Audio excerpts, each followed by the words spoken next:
परमेश्वर अक्षरातीत ने हमें जो परम धाम की वाणी दी है, यह वाणी हमें माया से परे ले जाने के लिए आई है। आज तक की सृष्टि में कोई भी नहीं हुआ जो माया से पार हो जाए। हिमालय की गुफाओं में न जाने कितने ऋषि मुनियों ने अपना जीवन लगा दिया। उनकी जटाओं में पक्षियों ने घोंसले बना लिए। उनकी आंखों की पलकें एक एक फुट तक लंबी हो गई। उन्होंने धन को स्पर्श नहीं किया, सुंदर स्त्री को स्पर्श नहीं किया, आंखें बंद किए रहे, फिर भी माया ने उनका पीछा नहीं छोड़ा। लेकिन हमको सरलता से माया ने छुड़ा दिया। आज एक विशेष बात मैं कहूंगा जो आज की चर्चा का विषय है। सुंदर साथ जी एक गुण देखो रे, जो मेरी धनी की देखे। अक्षरातीत ने हमारे ऊपर ऐसी कृपा की है जो आज दिन तक इस सृष्टि में न कभी हुई थी न कभी हो पाएगी। आप सोचेंगे कि क्या है? वह है माया से हमें छुड़ा देना। आप सोच रहे होंगे कि हमको माया से कैसे छुड़ा दिया गया है? हम तो माया में हैं, क्योंकि झूठ हम बोलते हैं, क्रोध हम करते हैं, परिवार के मोह जाल में हम रहते हैं, स्वाभाविक है। लेकिन आज जो बात मैं कहने जा रहा हूं आपको अटपटी लगेगी और उसको समझना आवश्यक है। जागने के ब्रह्मांड में भले ही हम झूठ बोलते हैं, लड़ते झगड़ते हैं, काम क्रोध मद लोभ विकार हमारे पास है, लेकिन ब्रज में क्या था? ब्रज में स्थिति कुछ अलग थी। प्रेम था हमारे पास, राज्य को रिझाते थे। राज्य श्री कृष्ण के तन में लीला कर रहे हैं। जब श्री कृष्ण बछड़े लेकर वन में जाते थे तो जब तक लौट नहीं आते थे, गोपियां एकटक बाट देखती रहती थी। घर का सारा काम करते हुए भी उनका सारा ध्यान कृष्ण पर लगा रहता था। आज तो ऐसा नहीं है। आज हम सुंदर साथ मुश्किल से कोई 5 मिनट में ही सेवा पूजा कर लेता है, कोई 5 मिनट में ही चितौनी पूरी कर लेता है। समय ही नहीं है, क्योंकि सबको तृष्णा लगी है। किसकी? जानते हैं, धन कमाने की। हम ओवर ड्यूटी कर लेंगे, 8 घंटे की जगह 12 घंटे काम कर लेंगे, 16 घंटे काम कर लेंगे। क्यों? क्योंकि पैसा चाहिए। पैसा आएगा तो अच्छा भवन बनाएंगे, 15, 20, 25 लाख की कार खरीदेंगे, अच्छे अच्छे कपड़े खरीदेंगे। इसी के लिए तो उन गोपियों को कुछ अच्छा नहीं लग रहा है, लेकिन फिर भी वो माया में क्यों कहेंगे? आज का विषय यही है। सुंदर साथ जी गुण देखो रे, जो मेरी धनी की है। क्यों ये न छोड़े माया हमको, हम भी छोड़ी होने जाए। इस जागने के ब्रह्मांड में यदि हमने वाणी का ज्ञान ले लिया किंतु उसको प्रेम में परिणित नहीं किया, तो माया हमको छोड़ नहीं पा रही है।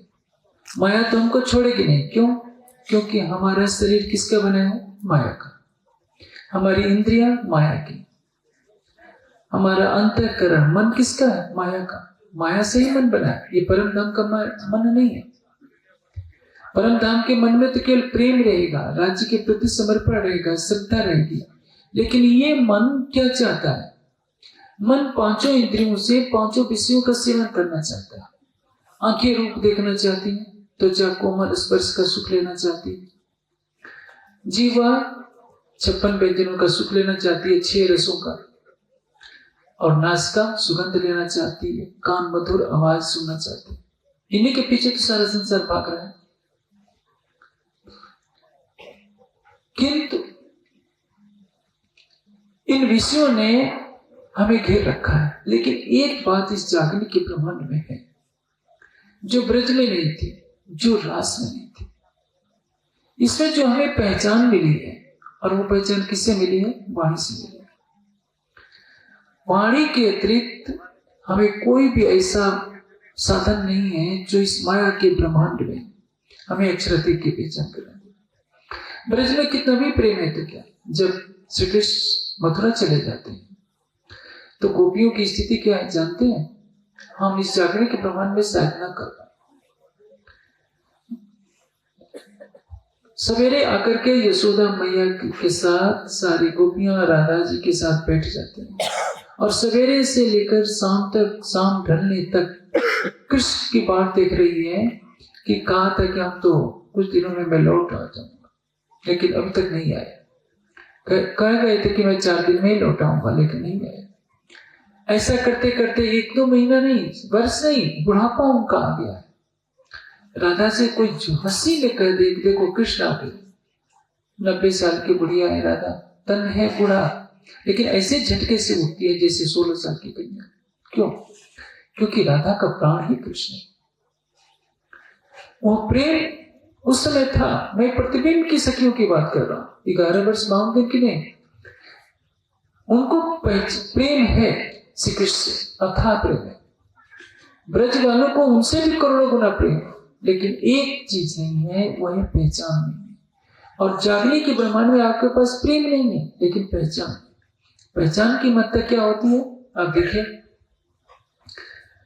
जो चौपाई कह रही है, अरस परस यूं भई ब्रज में सो मेरे धनिये दई चुका। ब्रज में क्या हुआ था? अरस परस। न हमने माया को छोड़ा, न माया ने हमको छोड़ा। माया क्या है? प्रेम है। जागने के ब्रह्मांड में आप चर्चा हमेशा सुनते हैं, जब आया प्रेम सुहागे तो मोह जल लहरा भागे। बिल्कुल सही बात है, लेकिन प्रेम का प्राण क्या है? इश्क। प्रेम का प्राण इल्म है। इल्म नहीं, पहचान नहीं, तो प्रेम निरर्थक हो जाएगा। कैसे? मैं आपको एक दृष्टांत बताता हूँ। गिरिकाय का दूध बहुत दुनिया में प्रसिद्ध है, सबसे अच्छा माना जाता है, बहुत महंगा बिकता है। उसमें 1 चम्मच नमक डाल दीजिए और किसी को पीने को दीजिए, क्या कोई पिएगा? या 1 चम्मच खटाई डाल दीजिए, इमली का चूर्ण पीस करके डाल दीजिए। दूध तो दूध है, लेकिन उसको कोई पिएगा नहीं। 11 वर्ष जैसे पूरे होते हैं, राज्य कहते हैं कि सखियों चलो वृंदावन में रास करते हैं। क्या काम उत्तर सबने? हमारे पति हमारी प्रतीक्षा कर रहे हैं, पराये पुरुष के साथ शाम को नहीं जा सकते। तो कामी निर्लज कुछ न देखे सासुड़ी दे मोहिगा। ये मैं तो नहीं कह रहा हूं, ये किसने कहा है? सब कुछ प्रेम था, लेकिन अपने से बड़ा किसको मान लिया? जो माया के पति थे। सास को बड़ा मान लिया, पति को बड़ा मान लिया, समाज को मान लिया कि हम यदि आपके साथ, आप परपुरुष हैं, आपके साथ जाएंगे तो हमारी सास क्या कहेंगी, हमारा समाज क्या कहेगा, हमारा पति हमें रखेगा नहीं। सब कुछ जैसे व्यर्थ हो जाता है। कितनी भी बढ़िया खीर हो, नमक डालते ही कौन नहीं खाएगा। कितना भी बढ़िया मीठा दूध हो गिरी का, नमक डालते ही बेकार हो जाता है। इसलिए 11 वर्षों में जितना प्रेम किया था कृष्ण के लिए, वो सारा बेकार हो गया, क्योंकि पहचान नहीं थी। प्रलय क्यों हुआ? राज्य ने कहा, जिनके लिए मैं आया हूं 52 दिन हो गए, आमने सामने पढ़ने पर भी अंदर से तो तड़प है कि बोलें, लेकिन कौन बोले? देखिए, पतिव्रता धर्म बहुत कठिन होता है। मैं आपको संसार के कुछ दृष्टांत देता हूं। राजकुमार सिद्धार्थ वन में चले गए। यशोधरा कहती है अपनी सखी से, सखी वे मुझसे कहकर जाती, मैं तो उनकी अर्धांगिनी हूं। यदि उनको बन जाना था, साधना करनी थी, तो क्या मैं रोकती? हम छत्राणियां युद्ध के मैदान में अपने पतियों को तिलक करके, अस्त्र शस्त्र देकर, तलवार देकर, खुद कहती है कि जाइए देश की रक्षा के लिए जाइए। हम रोकते नहीं है। और मैं उनको, यदि उनको सिद्धि करनी थी, तो मैं इतनी स्वार्थी नहीं थी कि मैं उनकी राह में बात करती। ये है पतिव्रता। और एक सच्ची घटना सुनाता हूं। उदयपुर के राजघराने की एक जागीर थी, हंडा। वहां का जो जागीरदार कही है, मुझे उसका नाम याद नहीं आ रहा है, उसका अभी हाल में ही विवाह हुआ था। किशोरी रानी थी। रानी बहुत सुंदर थी। जिस दिन विवाह करके डोला लाता है अपने घर, उसी दिन उदयपुर के राजघराने से पत्र आता है कि मुगलों से युद्ध करने के लिए जाना है। अब सोचता है वो राजपूत छत्री, आज ही तो मेरी कल विवाह हुआ था, आज ही मैं लाया हूं पत्नी को, मैं बात नहीं कर पाया, युद्ध के मैदान में मैं कैसे जाऊंगा? रानी हंडा कहती है कि ये तो गलत हो जाएगा, ये तो राजपूत की इज्जत मिट्टी में मिल जाएगी कि मेरे शरीर के मोह में युद्ध के मैदान में नहीं जाएंगे। उसने कहा कि मेरा शरीर ही इसके लिए बाधक बन रहा है तो मैं तो भेजूंगी जरूर। रानी ने अपने हाथों से अपनी गर्दन काटी और थाली में रखकर दासी को कह दिया, मैं अपनी गर्दन काट रही हूँ, मेरी गर्दन भेंट में जाकर के मेरे पतिदेव को दे दो और कह देना कि महारानी ने कहा है कि मैं मर रही हूँ केवल इसलिए कि आप मेरे मुंह में युद्ध के मैदान में नहीं जा रहे हो, तो जाओ युद्ध देश की रक्षा के लिए, धर्म की रक्षा के लिए तुम अपनी गर्दन कटा दोगे। इसके पहले मैं गर्दन कटा रही हूँ कि जब तक मेरा शरीर जिंदा रहेगा तुम युद्ध के मैदान में जाओगे भी तो लड़ोगे नहीं। यह है पतिव्रता धर्म, यह है चित्राणी का धर्म। आप सोचिए, अपने हाथ से कोई गर्दन काटता है क्या? लेकिन वो चित्राणी थी, वो पतिव्रता थी। 16 साल की कन्या जो इसका अभी विवाह हुआ है, अपने हाथों से गर्दन काटती है, थाल में भरकर अपने पति के पास दासी के हाथ से भिजवा देती है। अब जब वो सुनता है तो उसका खून खौल उठता है कि मुझे कर्तव्य पथ पर अग्रणी करने के लिए मेरी पत्नी जिससे मैं कभी बात नहीं कर पाया, केवल ब्याह ही तो हुआ था, अब मैं लड़ते लड़ते देश के लिए अपने प्राण छोड़ दूंगा। आप सोचिए, हम सुंदर साथ कहाँ खड़े हैं? हम यशोधरा की बराबरी नहीं कर सकते, हम रानी हांडा की बराबरी नहीं कर सकते। भले ही हमारे अंदर परम धाम का जीव है तो क्या, परम धाम की आत्मा है तो क्या, हमारा जीव माया के विकारों में इतना फंसा पड़ा है कि कुछ त्याग करने के लिए तैयार नहीं होता। परम धाम की आत्माएं ब्रज के अंदर हैं, लेकिन उनको राज्य के स्वरूप की पहचान नहीं है कि जिनसे हमारा प्रेम है वो हमारी आत्मा का प्रीतम है। केवल इतनी सी बात पता चल जाती तो कोई भी ये नहीं कहते कि हम पराये पुरुष के साथ कैसे जा सकती हैं। यह परायापन कह देना ही सबसे बड़ा अपराध होगा, इससे बड़ा अपराध कोई नहीं। कितना भी प्रेम किया, जागने के ब्रह्मांड में भले ही कोई सुंदर सा चितवनी नहीं करता है, भले ही झूठ बोलता है, झगड़ालू है, सारे बेकार है, लेकिन कोई राज्य के लिए गलत शब्दों का प्रयोग नहीं करेगा। भले ही गोपियों का 100वां अंश भी हमारे पास प्रेम नहीं है, लेकिन ईमान तो है। ईमान क्यों है? वाणी के कारण। और जहां का भी सुंदर सा वाणी से अलग हो जाएगा उसका ईमान नहीं रहेगा। ये वाणी क्या है? अक्षरातीत की पुकार है, हृदय की पुकार है। रात से लेकर क़यामत नामत तक की वाणी हर सुंदर साथ को जगाने के लिए है।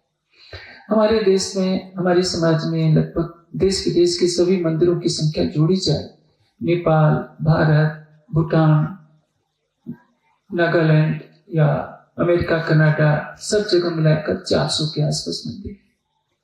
लेकिन 400 मंदिरों में मुझे नहीं लगता कि 20 मंदिरों में भी प्रतिदिन वाणी चर्चा होती होगी। आखिर ये मंदिर किस लिए बने? यदि उन मंदिरों में वाणी चर्चा ही नहीं होने देनी है, केवल औपचारिकता निभाने के लिए बीतक हो जाती है। पहले तो 1-1 महीने की बीतक परंपरा अनुसार होती थी, अब तो 1-1 हफ्ते में बीतक खत्म कर दी जाती है, इधर उधर की बातें करती जाती है। कोई बताता ही नहीं कि बीतक में हमारे निजानंद का दर्शन छिपा हुआ है। निजानंद दर्शन को क्रियात्मक जीवन में कैसे प्रयोग करना है, ये भी बातें नहीं होती। लेकिन उस बीतक ने हमारे समाज को जीवंत बनाए रखा है। रात से क़यामत तक की चर्चा ही नहीं होती। जहां देखिए वहां नाच कूद का आडंबर शुरू हो जाता है, खाने पिलाने का प्रपंच चलता है। खाना पीना तो संसार कर रहा है। परम धाम की ये ब्रह्मवाणी जो आपको ईमान पर खड़ा करती है। क्या अक्षरातीत के चरण फिर कभी आएंगे? ब्रज में आए, उसमें तो गुनाह हो गया, सबसे गुनाह हुआ है कि सबने एक स्वर से कहा था कि हम आप पराये हो, पुरुष हो, आपके साथ हम कैसे जा सकते हैं? हम अपने पतियों की दृष्टि में गिर जाएंगे। इसलिए राजी ने क्या कहा था? जब सखियां योग माया के ब्रह्मांड में पहुंचती हैं तो राजी क्या कहते हैं कि देखो, अपना पति लूला हो, लंगड़ा हो, कोढ़ी हो, अज्ञानी हो, मूर्ख हो, तो भी उसको छोड़ा नहीं जाता। ये पतिव्रता धर्म है। और तुम पतिव्रता धर्म छोड़कर मुझ पर पुरुष के पास क्यों आई? वही बेन बोला जो ब्रज में कहा था, उसकी याद दिलाते। ये जागने के प्रमाण में हमको सिखापन देने के लिए। ब्रज में तो कोई वाणी की एक चौपाई नहीं उतरी थी। ब्रज में तो प्रेम हो तो लक्ष्मी पूरी नीत को जो सुपन काल माया नाम धरा थी। अक्षर की आत्मा को पता नहीं कि मैं अक्षर हूं, सखियों को पता नहीं कि मैं परमधाम की मैं आत्मा हूं, श्यामा जी को नहीं पता। रास में पता चलता है अक्षर की आत्मा को कि मैं अक्षर की आत्मा हूं। जागने के ब्रह्मांड में 15 साल का बच्चा जो वाणी पढ़ता है, प्रकाश की वाणी पढ़ लेगा, कलश की वाणी पढ़ लेगा, भीतर चर्चा सुन लेगा, वो भी सबको जान जाएगा। आजकल तो इंटरनेट का युग है। पहले तो हम कह सकते थे कि क्या करें, वाणी चर्चा नहीं मिलती, किंतु आज तो SPGIN यूट्यूब पर 1000 घंटों से अधिक की वाणी चर्चा उपलब्ध है। इससे अधिक सौभाग्य और प्राप्त क्या होगा। 133 भाषाओं में, जो कभी संभव नहीं लगता था, कोई सोचता नहीं था आज से 50 साल पहले कि 5 भाषाओं में भी हम वाणी की टीका कर पाएंगे। 1971 में सबसे पहले वाणी छपी थी, सरकार से ने 71 में छपाया था। उसके पहले इलाहाबाद से प्रकाशन हुआ था। हस्तलिखित वाणी होती थी, कोई जीवन में एक बार पढ़ लेता था तो अपने को धन धन समझता था। समान गृहस्थी सुंदर साथ को तो कभी पढ़ने का अवसर ही नहीं मिलता था, किंतु वाणी की विधिवत चर्चा कुछ वर्ष, लगभग मैं समझता हूं 85-86 से ही शुरू हुआ है।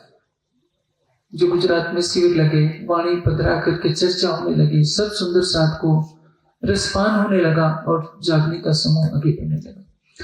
लेकिन उस समय भी तो यही होता था कि वर्ष में 2-4 शिविर लगते थे, 15-20 दिन का कार्यक्रम होता था। जो सुंदर साथ आ जाता था उसको चर्चा मिलती थी।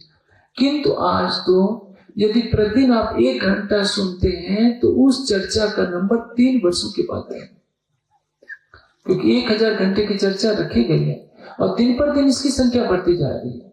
आपको 1 रुपया भी खर्चा नहीं करना पड़ता, इतनी तकनीक है। और इसके बाद भी यदि हमारा ईमान नहीं बनता है, एक पतिव्रता चाहे 100 अपराध करके, घर का सारा सामान, इधर भाई लोग बैठे हैं, बहनें बैठी हैं,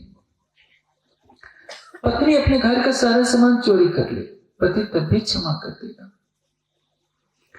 पति से लड़ ले तो भी क्षमा है, भोजन न दे तो भी पति क्षमा कर देगा। लेकिन प्रेम में यदि व्यवधान होता है, पति के लिए असह्य होगा। ये ब्रज में हो चुका है। भले ही प्रेम की लीला हुई, केवल एक ही तो शब्द कहा था, हम पर पुरुष के साथ नहीं जा सकते। पुराण संहिता में बहुत अच्छा श्लोक है, स्वागतम वो महाभागा ब्रूहि किम करवाणी थी। ये भागवत का श्लोक है। महाभाग्यवती सौभाग्यवती गोपियों, बताओ मैं तुम्हारे लिए क्या करूं। और ये भी कह दिया, बालो हम ब्रह्मचारी न तो स्त्री काम का। ये पुराण संहिता का श्लोक है। मैं बाल ब्रह्मचारी हूं, मैं कामी नहीं हूं। ये शब्द किसने कहे थे? जो ब्रज में कहा था। और ये संसार की प्रवृत्ति है, ये घृणा का संसार है। यदि इस संसार में आप किसी को शुद्ध हृदय से प्रेम भी करते हैं तो सोचता है कि मेरे पीछे क्यों लगे रहते हैं। ये ब्रज की गोपियों को भी हो गया था कि कृष्ण जब देखो तब हमको संसार से अलग करता रहता है, जब देखो तो कहता है कि चलो वहां रास खेलते हैं। इस जागने के ब्रह्मांड में आपको कहा जाए, जो ईमान पर सुंदर साथ होगा कि आप 1 करोड़ रुपया ले लो, हनुमान जी की मूर्ति के आगे मत्था टेक दो, क्या वो टेकेगा? नहीं। सुंदर साथ तो नहीं टेकेगा, बड़ी बड़ी हस्तियां जरूर टेक देंगी। वो तो शंकर जी के भी मंदिर का उद्घाटन कर देंगे, गायत्री की मूर्ति की भी आरती उतार देंगे, स्वामी नारायण की भी मूर्ति की आरती उतार देंगे, सब कर देंगे। लेकिन जो सच्चा ईमान वाला सुंदर साथ है, चाहे सारे ब्रह्मांड का राज्य भी मिल जाए तो भी वो ठोकर मार देगा, लेकिन अपनी आस्था को अटके को नहीं रखेगा। ये है सबसे बड़ा गुनाह। इसलिए कहा, क्यों न छोड़े माया हमको, हम भी छोड़ी न जाए। ब्रज में क्या हुआ था? न माया ने हमको छोड़ा, न हमने छोड़ा। जब तक कृष्ण से प्रेम था तब तक हमें लगता था कि हम बहुत अच्छे हैं, बस कृष्ण का साथ ही रहे। लेकिन जब परीक्षा की घड़ी होती है तो आप देखिए, यशोधरा कभी गिला शिकवा नहीं। हाँ, जब सिद्धार्थ तप करके आते हैं, बुद्धत्व को प्राप्त करके आते हैं, तो यशोधरा ने अपने आंसुओं से बुद्ध के चरणों को धो दिया और कहा कि भगवान, अब तो आप संसार के भगवान बन गए, मुझे भी सन्यासिनी बनना है, मैं भी भिक्षुणी बनूंगी। और भिक्षुणी बनना कितना कठिन होता है। हम सुंदर साथ को तो 2-2, 3-3 बार भोजन मिलता है, वहां रहते हैं। उस समय तो घर का एक बार भोजन मिलता था प्रत्येक बौद्ध भिक्षु को या भिक्षुणी को। अपने कपड़े स्वयं धोने होते हैं। एक महारानी है और घर घर जाकर भिक्षा मांगती है। ये तपस्विनी बन जाती है, सन्यासिनी बन जाती है, बौद्ध भिक्षुणी बनती है, बुद्ध की माँ भी बन जाती है, बुद्ध की पत्नी भी बन जाती है, 18 साल का बच्चा भी सन्यास ले लेता है, वो भी बौद्ध भिक्षुणी बनता है। इसको कहते हैं त्याग। हम क्या कर रहे हैं? हमारे पास तो परम धाम का ज्ञान है। हमको तो कहा जाता है कि भाई थोड़ी देर के लिए पढ़ लिया करो, 1 घंटा पढ़िए। कोई प्रेरित करने वाला भी नहीं है समाज को कि प्रतिदिन वाणी का चिंतन होना ही चाहिए, प्रतिदिन चितवनी में डूबना ही चाहिए। क्योंकि यदि वाणी का ज्ञान आपके अंदर रहेगा तो माया तो आपके पास आएगी, लेकिन वैसे ही रहेगी। एक हीरे को कीचड़ में लपेट दीजिए तो ऊपर से लगता है कीचड़, ये तो कीचड़ है, हीरा नहीं है। किंतु कीचड़ की सामर्थ्य नहीं है कि हीरे को छेद करके अंदर चला जाए। उसी तरह से यदि आपके अंदर वाणी का प्रकाश रहेगा तो संभव है आप चितवनी में कमी कर देंगे तो इतना अवश्य होगा कि आपके ऊपर काम, क्रोध, मद, लोभ, अहंकार का विकार दिखाई देगा। लेकिन यह विकार आपकी आत्मा के अंदर प्रवेश नहीं कर पाएगा, क्योंकि आपके अंदर ईमान बना रहेगा कि चले भले मैं कितना भी पापी हूं तो क्या, मेरा प्रीतम केवल अक्षरातीत है। मैं समाज की बड़ी हस्तियों से आग्रह करूंगा कि एकता के नाम पर, लोकप्रियता के नाम पर समाज को पतिव्रता साधन से रहित न करें। ये सबसे बड़ा अपराध है। आज देखा जा रहा है जो बड़े बड़े कार्यक्रम होते हैं वहां पौराणिक पंडित को बुलाया जाता है, वो मंत्र पाठ करता है। वेद में केवल अक्षरातीत की प्रार्थना है, लेकिन जो पंडित पाठ करता है उससे मंत्र का अर्थ पूछिए, उसका अर्थ नहीं पता कि किसकी भक्ति हो रही है। और यदि सुंदर साथ नवग्रहों की पूजा करेगा, गणेश की पूजा करेगा तो क्या है, इससे बड़ा गुनाह और क्या हो जाएगा। इसलिए अपनी आत्मा के अंदर अक्षरातीत का प्रेम भरिए। जैसे ब्रज से रास में जाते समय सबने पल भर में ही अपना तन छोड़ दिया था और योग माया के ब्रह्मांड में पहुंच गए थे हर ब्रह्मात्मा। उसी तरह से राज्य आपको जगाने के लिए 18,758 चौपाइयों की बांसुरी लेकर के आए। आप उसको सुनिए और राज्य के प्रेम में डूब जाइए। जो ब्रज में प्रेम किया था वो प्रेम कीजिए, लेकिन ईमान पर खड़े होकर प्रेम कीजिए। यदि आप केवल ज्ञान, शुष्क ज्ञान में ही पड़े रहेंगे तो भी लक्ष्य पूरा नहीं हुआ। ये जरूर है आप ईमान पर बने रहेंगे, लेकिन ईमान के साथ यदि इसका जाए तो क्या होगा, इल्म का प्राण इसका है और इसके का प्राण इल्म है, माया आपसे दूर हो जाएगी। अक्षरातीत ने क्या किया है? अक्षरातीत ने हमको माया से निकाला है। ब्रज में नहीं निकाल पाए थे, आपको आश्चर्य होगा, तभी चौपाई करती है। अरस परस यूं भई ब्रज में, सो मेरे दयने धनिये दई छुटका। अरस परस होने का तात्पर्य क्या है? दूध में शक्कर मिला दीजिए तो पीने पर तो मीठा लगेगा, लेकिन आंख से देखेंगे तो शक्कर तो नहीं दिखाई देगी। अरस परस, एक दूसरे में हिल मिल जाना। हम माया में मिल गए हैं, माया हमारे दिल में मिल गई। ब्रज में भले ही हमने प्रेम किया तो क्या, लेकिन प्रेम तो पहचान के बिना था। जागने के ब्रह्मांड में ये राज्य ने अवसर दिया है। लागोगे जो दुख हो तो दुख तुमको लागसी, याद करो निज सुख तो दुख तुमसे भागसी। ये माया क्या है? ये माया दुख निधान जी। और अक्षरातीत क्या है? जब आप सवेरे मंगल आरती करते हैं तो क्या गाते हैं? सुख को निदान देते, सुख को निदान। जब वो सुख का निदान है तो उसको दिल में क्यों नहीं बसाते? आप माया का ही सुख क्यों मांगते हैं कि राज्य हमें करोड़पति बना दीजिए, हमें मिनिस्टर का पद दे दीजिए? ये लेकर आप क्या करेंगे? सारे ब्रह्मांड का राज्य में मिल जाए तो राज्य तो नहीं मिलेंगे। राज्य से केवल राज्य को मांगे। राज्य आप मंदिर जाते हैं तो नारियल चढ़ाते हैं, पाठ रखवाते हैं। इससे क्या होगा? अरे मत्था टेक करके कहिए राजी सीधे साधे मेरे दिल में आकर के बैठ जाओ। तब हार के धनिए बेचारियां, मैं क्यों छोड़ू अपनी हरदम। फिर बैठे माहे आसन कर महामति हृदय। और क्या किया? इस कोई न निकस्या इन माया से अव्वल से आज दिन सो धन बलिए सो धनिये बल ऐसो दियो हम तारे चौदह को। आप इस संसार में किस लिए आए हैं? सारे ब्रह्मांड को अखंड करने के लिए आए हैं। आपको अपनी गरिमा का एहसास होना चाहिए कि आप कौन है। आप आए थे खेल देखने के लिए, किंतु आप तो खुद खेल बन गए हैं, क्योंकि आप में ईमान ही नहीं है। आपका ये शरीर किस पर टिका है? मेरुदंड पर टिका है। मेरुदंड टूट जाए तो क्या होगा? आपका शरीर का खड़ा रह पाएगा? तो आपके शरीर, आपके प्रेम का मेरुदंड क्या है? ईमान, सच्चा प्रेम, चाहे कुछ भी हो जाए। मैं एक और पौराणिक घटना बताता हूं। मेरा समय पूरा हो रहा है। आप लोगों ने 20 मिनट, क्योंकि मंच देर से शुरू हुआ है। मनु और श्रद्धा, ये जो वैवस्वत मन की कहानी है, मनु और श्रद्धा में प्रेम था। प्रलय से पहले उनमें कुछ तकरार हो गई। श्रद्धा कहीं और बैठकी है, मन कहीं और है। श्रद्धा क्या कहती है? वह तो मेरा अपना ही था, मैं उससे मनाती कैसे? जो मेरा प्रीतम है वो तो मेरा हृदय है, मैं संसारिक औपचारिकताओं को पूरी कैसे करती, उसको कैसे मनाती?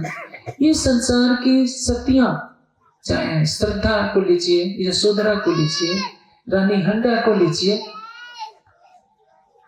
हमको शर्मिंदा कर रही है कि हम सुंदर सा जानते हैं कि परम धाम की वाणी राज्य ने हमारी जागने के लिए लेकर आए। महामती जी के धाम हृदय में बैठकर गांव गांव, नगर नगर पैदल घूमे, धूप शीत और वर्षा के कष्टों को झेला, भिक्षा में मिले हुए अन्न को ग्रहण किया। उनके नाम पर 400 मंदिर तो बन गए, लेकिन उनकी वाणी को ही नहीं फैलाई जाए, चितवनी को नहीं फैलाई जाए, तो आशा मत कीजिए कि माया आपको छोड़ पाएगी। ब्रज में क्षमा हो गया क्योंकि उसमें वाणी नहीं थी। जागनी ब्रह्मांड में क्षमा शब्द नहीं है। आपको जितनी गरिमा दी गई है उसके अनुसार आपकी हंसी भी होगी, और हंसी एक बार नहीं होगी, अनंत काल तक आपके जो गुनाह हैं योग माया के ब्रह्मांड में दिखते रहेंगे। इसलिए कहा है ये हंसी सतवतन की कोई मोमिन करावे जी। कालमय के ब्रह्मांड में तो मान लीजिए कोई व्यक्ति चोर है, पकड़ गया, उसको चांटा मार दीजिए, उसको ज्यादा दुख नहीं लगेगा। किंतु उसकी वीडियोग्राफी बना लीजिए, जैसे आप बैठे हैं सबके बीच में उसकी वीडियो दिखा दीजिए, क्या कहेंगे? भाई हमको 10 डंडे मार लेते हैं लेकिन ये वीडियोग्राफी तो नहीं दिखाते। वो तो चाहेगा कि मैं धरती में धंस जाऊं या आत्महत्या कर लूं। 18,758 चौपाइयों की वाणी देने के बाद भी यदि सुंदर साथ इस वाणी का चिंतन नहीं करता है, राज्य के प्रेम में नहीं डूबता है, अपने ईमान को नहीं बचाए रखता है, तो क्या होगा? राज्य तो कहेंगे कि मैंने तुम्हारे लिए इतनी वाणी कही, तुमको जगाने के लिए मैं गांव गांव नगर नगर मैं घुमा, मस्कत अवासी बंदर तक की धरती को मैंने अपने पैरों से चलकर पवित्र किया है। सभी तो घरों में बैठे थे।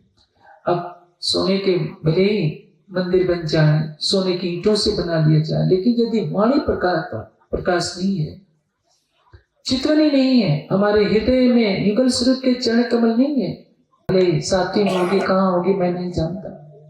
हम रानी हंडा से यशोधरा से क्या आंखें नजरें मिला पाएंगे? क्योंकि हमारे गुनाह भी दिखते रहेंगे। जब राज्य मूल मिलाए हंसी करेंगे तो हमारे पास सिर छिपाने के लिए कहीं जगह नहीं रहेगी। मेरी बातें काफी कठोर लगती होगी जब कर्मकांड के ऊपर मैं प्रहार करता हूं, लेकिन इसलिए मैं करता हूं क्योंकि मैं विवश हो गया हूं। कम से कम वाणी की चर्चा करते हुए कार्य क्षेत्र में आए हुए 25 वर्ष से अधिक हो गए, 26-27 वर्ष हो गए। शायद ही कोई चर्चा होगी जिसमें मैं चितवनी के लिए प्रेरित नहीं करता हूं।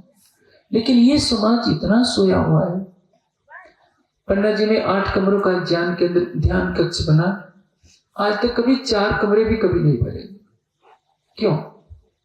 मैंने तो कहा था कि भाई पूरे देश की सुंदर साताएं, सरसवा में 24 कमरे ध्यान कक्ष, किसी को चित्तनी से लगन क्यों नहीं हो पाती? गरबे खेलने के लिए कहिए, नाचने कूदने के लिए कहिए, रास की रामते करने के लिए कहिए, पूरी रातें यार। कहीं भी कार्यक्रम होता है, केवल कर्मकांड का जाल बिछता है। वाणी का चिंतन और चितवनी जब तक हमारी आत्मा में प्रवेश नहीं करेंगे, तब तक संसार में कोई भी आपको प्रेम और ईमान की राह पर नहीं चला पाएगा। राज्य भी आपकी सहायता क्यों करेंगे यदि आप राज्य की कही हुई वाणी को अपने हृदय मंदिर में नहीं बसाएंगे? तो इसलिए कहा है, अरस परसियो भई ब्रज में सो मेरे धन ये दही चुटका। रास में इंद्रावती जी की आत्मा कही क्या कहती है?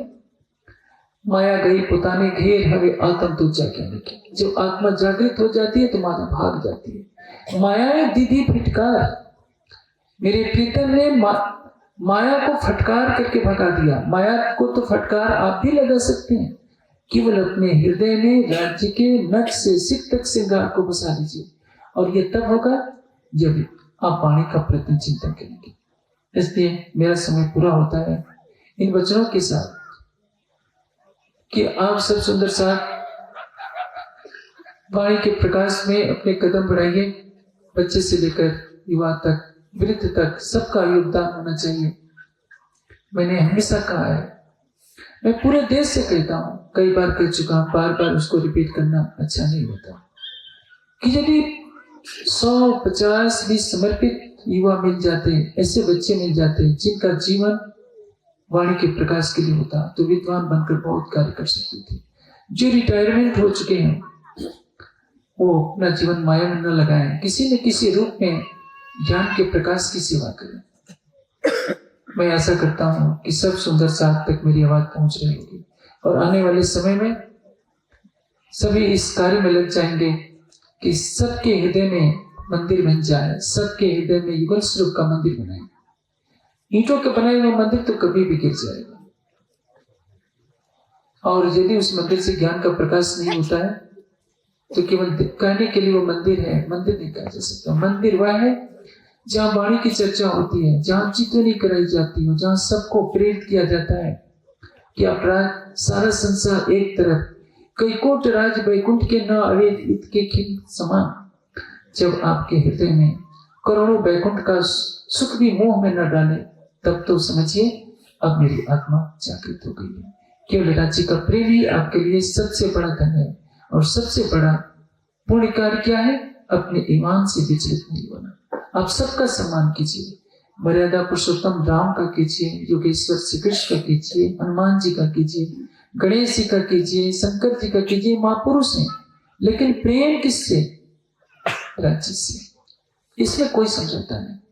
चाहे कोई ये कहे कि अरे नवग्रह की पूजा नहीं करोगे तो विवाह अशुभ हो जाएगा। जब आपने अशुभ वर्ण मंगल करण धनदेव चंद्र जी का दिया तो अशुभ भी शुभ हो जाएगा। नवग्रह की पूजा करने की, गणेश की पूजा करने की कोई जरूरत नहीं है। आपका प्रीतम आपके साथ है तो अशुभ भी शुभ हो जाने वाला है, इतना विश्वास रखिए। इसलिए आपकी निष्ठा आपके प्रीतम से मिलाएगी, यही निष्ठा आपके प्रेम के ऊपर करेगी। मैं ऐसा करता हूँ कि देश विदेश के सभी सुंदर साथी जो यहाँ बैठे हैं मेरे इस निवेदन को स्वीकार